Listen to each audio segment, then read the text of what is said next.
Gold rush so far for Parker and the rest of the miners. Mitch and Brennan had to shut their plant Big Red down.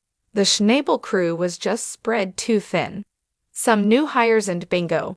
They were back up in business, closing out last week with over 300 ounces. Parker is clearly scoring the biggest gold this season. And our man Rick Ness was positioned at Duncan Creek on good ground. 2 years of barely breaking even. He needs 70 ounces a week to make it.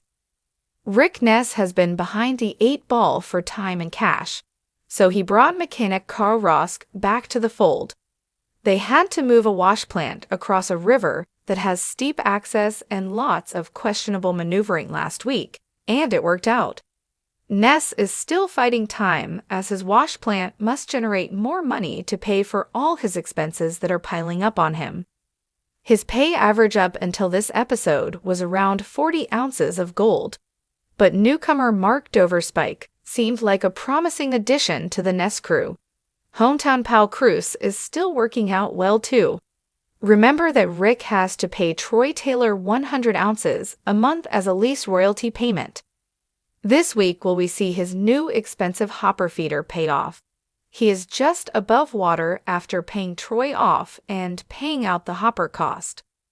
Last week we saw that the Beats crew were at Paradise Hill, still battling to make a comeback after missing the mark 2 years in a row. Tony is cracking the whip on his kids still as this season. He is shooting for 3,000 ounces.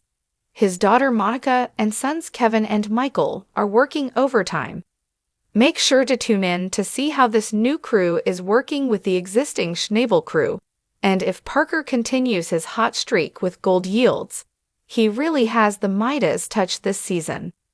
In addition to watching the series on Discovery, viewers can check out new episodes each week on Discovery Go.